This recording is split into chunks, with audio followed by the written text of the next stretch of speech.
Good morning to all of you. आज का जो टॉपिक है हमारा वेक्टर अलजेब्रा का थर्ड लेक्चर है यहाँ पे, एंगल बिटवीन टू वेक्टर्स। तो प्रीवियस लेक्चर में मैंने आपको पढ़ाया था कि वेक्टर क्या होता है, वेक्टर के टाइप्स क्या होते हैं।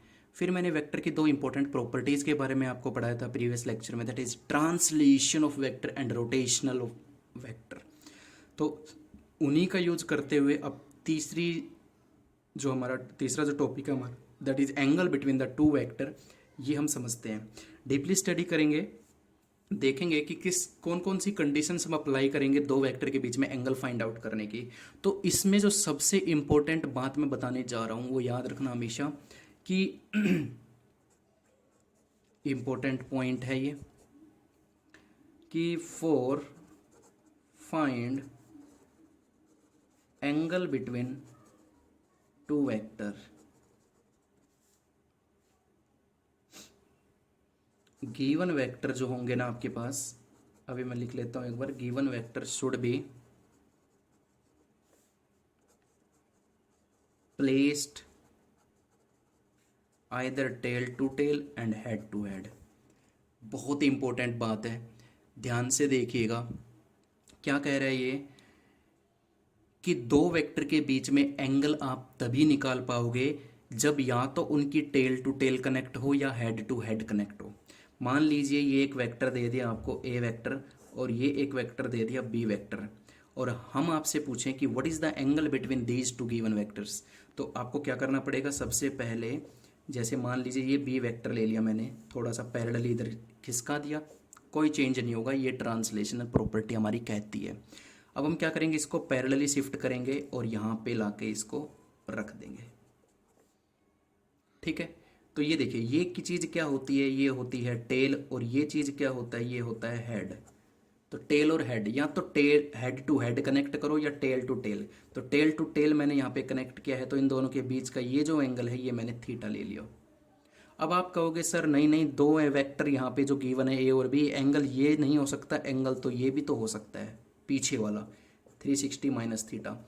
तो ये भी बिल्कुल सही बात है, लेकिन यहाँ इस केस में जब भी एंगल आप फाइंड आउट करो दो वेक्टर के बीच का, तो हम कंडीशन कौन सी अप्लाई करेंगे, smaller angle will be taken, smaller angle will be taken. क्योंकि यहाँ जो कंडीशंस अप्लाई होती है, 0 और 180 के बीच का जो एंगल होगा, 180 से ज़्यादा का एंगल नहीं होना चाहिए, वो मैं लास्ट में लिखूँगा, अभी दूंगा आपको। अब हम कुछ एक एग्जांपल लेके चलते हैं और आपको ये सोल्व करवाते हैं। मान लीजिए आपके पास ये एक वेक्टर है ए और ये एक वेक्टर है बी, ठीक है। तो मैं कहूँ what is the angle between these two vector. तो सबसे पहला जो स्टेप है आपको ये देखना है, क्या ये हेड टू हेड या टेल टू टेल कंडीशन में रखे हुए हैं। देखिए, बी वेक्टर की टेल और ए वेक्टर की tail tail to tail connect हो रहे हैं, यानी ये टेल टू टेल केस है, और इस केस में ये बिल्कुल ठीक है, इसको मॉडिफाई करने की ज़रूरत नहीं है। और यहाँ पर एंगल साफ तौर पे दिख रहा है कि एंगल कितना है इन दोनों के बीच में, 90 डिग्री। और ये मैं करवा चुका हूँ आपको कि जब दो वेक्टर के बीच में एंगल 90 डिग्री हो जाता है तो वो कौन से वेक्टर कहलाते हैं, orthogonal vector, orthogonal vector. Clear. दूसरा एग्जांपल लेते हैं। दूसरा एग्जांपल मैं लेता हूं like this is a vector and this is B vector, और ये एंगल दे दिया 120। अब वो कह रहे हैं कि देखिए जरा ये ठीक है या नहीं है। तो हमने देखा भाई, हमारा जो पहला रूल है कि हम देखेंगे क्या ये हेड टू हेड या टेल टू टेल कंडीशन में रखे हुए हैं। ये देखिए, बी वेक्टर का हेड और ए वेक्टर की टेल, बिल्कुल नहीं, ये कंडीशन है हेड टेल की और ये अप्लाई नहीं करनी। एंगल निकालते वक्त या तो टेल टू टेल में रखना होता है या हेड टू हेड में रखना होता है। तो इसको मैं मॉडिफाई कर रहा हूं किस तरीके से, ए वेक्टर तो ये रहा ए वेक्टर, बी वेक्टर को खिसका के मैं ऊपर की तरफ ले गया, मैं बी वेक्टर को खिसका के ऊपर की तरफ ले गया लाइक दिस। ये हमारा बी वेक्टर था ना, लेकिन मैं इसको पैरेलली मूव करवा के ऊपर की तरफ ले गया बी वेक्टर। तो ये एंगल 120 था, लेकिन ये एंगल तो मान्य ही नहीं है, क्योंकि हेड टेल के केस में एंगल मान्य नहीं होता। ये देखिए, ए वेक्टर की टेल और बी वेक्टर की टेल, यानी इस वेक्टर को मैंने ऊपर की तरफ खिसका दिया तो टेल टू टेल कनेक्ट हो गए, तो ये वाला एंगल कितना होगा, ये पूरा 180, ये 60 डिग्री का एंगल। तो आप 120 नहीं कहोगे, आप क्या कहोगे, 60 डिग्री का एंगल बन रहा है इन दोनों वेक्टर्स के बीच में। अब आप कहोगे सर आपने बी वेक्टर को खिसकाया, क्या ऐसा ए वेक्टर के साथ हो सकता है? बिल्कुल हो सकता है। देखिए, मैंने जैसे बी वेक्टर को आपने ऐसे रखा हुआ है, ए वेक्टर ऐसे रखा हुआ है, तो आप ए वेक्टर को भी सिमिलरली पीछे की तरफ खिसका सकते हो, लाइक दिस। इस वेक्टर को मैं पीछे ले गया तो देखो हेड टू हेड कनेक्ट हो गया। अब दोनों वेक्टर के हेड टू हेड कनेक्ट है, तो ये एंगल कितना था, 120 था, तो ये एंगल कितना आया, 60। एंगल में चेंज नहीं आएगा, आप चाहे ए वेक्टर को पैरेलली मूव करवाओ या बी वेक्टर को पैरेलली मूव करवाओ, ट्रांसलेशनल प्रॉपर्टी लगाओ, किसी के ऊपर भी लगाओ, एंगल हमेशा सेम आएगा।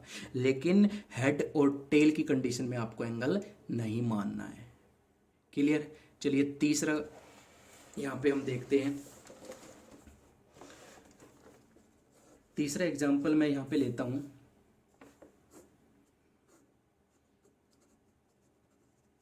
ये ए वेक्टर है, ये बी वेक्टर है, इसका हेड बी वेक्टर के हेड के साथ कोइंसाइड कर रहा है, यानी हेड हेड कंडीशन है। ये कौन सी कंडीशन है, हेड हेड कंडीशन है। इसका मतलब इसको मॉडिफाई करने की ज़रूरत नहीं है, और इसके बीच का एंगल गिवन है 60, तो 60 ही एंगल रहेगा इसमें। क्लियर है? तो आपको सिर्फ और सिर्फ ये देखना है कि दोनों गिवन वेक्टर्स हेड हेड में है या टेल टेल में है। अगर हेड टेल में आ गए ना, तो उनको सबसे पहले मॉडिफाई आपको करना पड़ेगा। ठीक है, चलिए कुछ एक एग्जांपल्स और ले लेते हैं यहाँ पे। मान लीजिए ए वेक्टर ये है और एक वेक्टर ये ले लिया, और इनके बीच में ले लिया 150 डिग्री। तो आप साफ तौर पे यहाँ पे देखने को मिल रहा है कि ए वेक्टर की टेल और बी वेक्टर का head head tail connection does not apply. ठीक है, in this case when find the angle between the two vectors, तो हेड टेल की कंडीशन नहीं मान्य होगी, नहीं चलेगी। तो हम इसको क्या करेंगे कि इसको मॉडिफाई कर देंगे। देखिए, एक एक करके करते हैं। आज योर चॉइस, आप बी को मूव करवाओ या ए को मूव करवाओ। मैं दोनों केस यहाँ पे एक बार फिर से करवा देता हूँ। मान लीजिए ये आपका बी वेक्टर है और ये आपका ए वेक्टर था, तो आपको क्या करना है कि ए वेक्टर को पीछे की तरफ मूव करवाना है, जिससे कि क्या हो जाए, ये ए वेक्टर को मैंने पीछे खिसका दिया। क्यों खिसकाया? ताकि हेड हेड कनेक्ट हो जाए। ठीक है, तो ये एंगल 150 था, तो सिमिलरली ये एंगल कितना हो जाएगा, 30 डिग्री बचेगा, क्योंकि ये पूरा कितना है 180, तो 180 माइनस 150, ये 30 डिग्री आपके पास यहाँ पे बचेगा। एक और तरीके से हम इसको मॉडिफाई कर सकते हैं, जैसे ए वेक्टर ये है हमारे पास और बी वेक्टर ये था आपके पास, और ये 150 था। तो ए वेक्टर को मूव ना करवाते हुए बी वेक्टर को भी आप मूव करवा सकते हो ऊपर की तरफ, कोई फर्क नहीं पड़ेगा। ये एंगल कितना आ जाएगा आपका 30, एंगल वही आएगा। किसी भी वेक्टर को आप मूव करवा दीजिए, कोई फर्क नहीं पड़ेगा है। क्लियर? तो इस तरीके से हम फाइंड आउट कर सकते हैं कि कैसे हम दो वेक्टर के बीच में एंगल निकाल सकते हैं। आपके पास बहुत सारे क्वेश्चंस दिए रखेंगे, आपको सबसे पहले यही देखना है कि हेड हेड कंडीशन है या टेल टेल कंडीशन है। नहीं है तो भाई सबसे पहले उसको मॉडिफाई कीजिए हेड हेड या टेल टेल में। उसके बाद आप देख सकते हो, आप फाइंड आउट ईजिली कर सकते हो मैथमेटिकल मेथड से, लेकिन कंडीशन यही है। और किसकी हेल्प लेते हैं इन सब को करने के लिए? हम translation property of vector, translation parallelly move करवाते हैं। और ये मैंने पहले बताया था कि पैरेलली मूव करवाएंगे तो कोई अफेक्ट नहीं पड़ेगा। और भी आप एग्जांपल इसमें ऐड कर सकते हो अपनी तरफ से, जैसे मैंने ए वेक्टर यहाँ पे ले लिया और मैंने ये वेक्टर ले लिया, और इनके बीच में 30 डिग्री का एंगल है, तो ये मान्य नहीं होगा। आप कहोगे 30 डिग्री ये ठीक है, बिल्कुल गलत है ये बात, क्योंकि हेड टेल मेथड यहाँ पे लगाया गया है और हेड टेल मेथड मान्य नहीं होता एंगल निकालते वक्त। तो इसको मैं मॉडिफाई कर सकता हूँ किस तरीके से, कि जैसे ये हमारा बी वेक्टर है और ये हमारा ए वेक्टर है, तो मैं ए वेक्टर को पीछे की तरफ ऐसे मूव करवा सकता हूँ। तो ये अगर 30 डिग्री था तो ये कितना बन जाएगा बच्चों, 150 डिग्री बन जाएगा।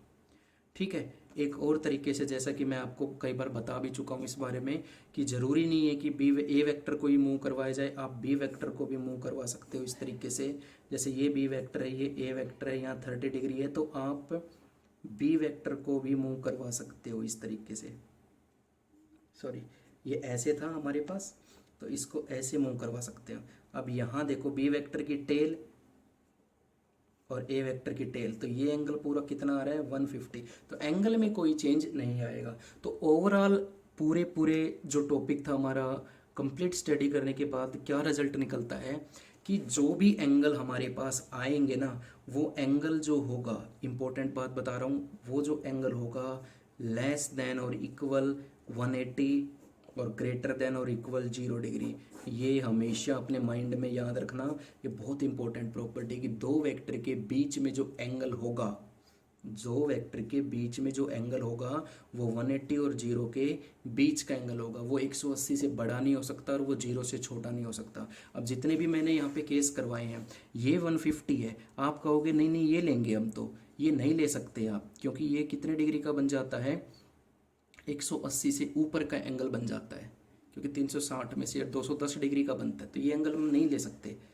ठीक है, तो याद रखना, smaller angle will be taken in this topic, ये बात हमेशा याद रखना। कभी कभी आपको देखने को ये मिलेगा कि दोनों ही एंगल 180 के कम के हैं, तो उसमें आप देखोगे कि छोटा एंगल हम यूज करेंगे। जैसे ये वाला जो केस था, ये 60 है, तो ये आप कहोगे ये कितना हो गया भाई, नहीं ये तो फिर ज़्यादा बन गया। सिंपल सी बात है, 180 से बड़ा आ रहा है, कितना आ रहा है ये 320, सॉरी 300 डिग्री का आ रहा है, 180 से बहुत बड़ा है। तो हमेशा छोटा एंगल आप यूज करोगे, जैसा कि मैं बता चुका हूँ। तो ये आज का आपका टॉपिक था, बहुत ही छोटा सा टॉपिक और इंटरेस्टिंग टॉपिक और इम्पोर्टेंट टॉपिक आगे के टॉपिक्स के लिए। सो आज के लिए इतना ही, थैंक यू, पढ़ते रहिए।